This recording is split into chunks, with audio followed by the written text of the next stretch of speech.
Bonjour, dans cette deuxième vidéo, on va s'intéresser à la naissance de l'islam et du premier État musulman. Avant la naissance de l'islam, l'Arabie est habitée par des peuples polythéistes, c'est-à-dire des peuples qui croient en plusieurs dieux. Ce sont essentiellement des peuples de marchands, parfois nomades. La religion musulmane, elle, naît au 7e siècle en Arabie.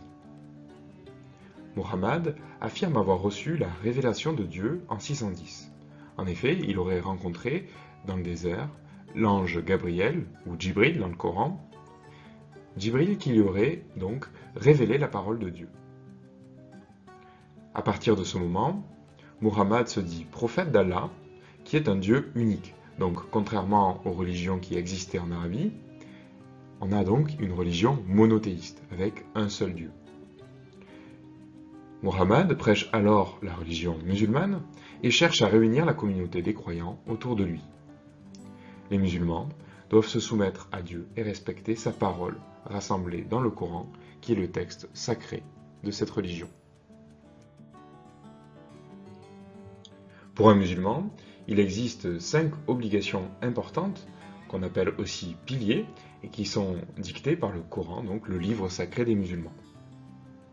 Le premier est le jeûne. C'est ce qu'on appelle parfois le ramadan, un mois de jeûne dans lequel les fidèles ne doivent pas manger du lever au coucher du soleil.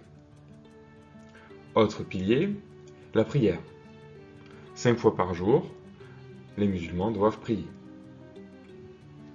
Ils doivent également croire en un Dieu unique, c'est ce qu'on appelle la profession de foi. Ils doivent aussi se montrer charitables, c'est-à-dire faire l'aumône aux pauvres. Enfin, chaque pèlerinage doit faire au moins une fois dans sa vie le pèlerinage à la Mecque. On appelle aussi cela le Hajj en arabe.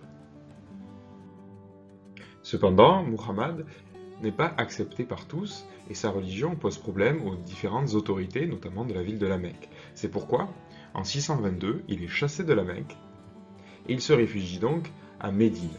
Cet épisode, cette fuite de la Mecque vers Médine est appelée l'Hégire.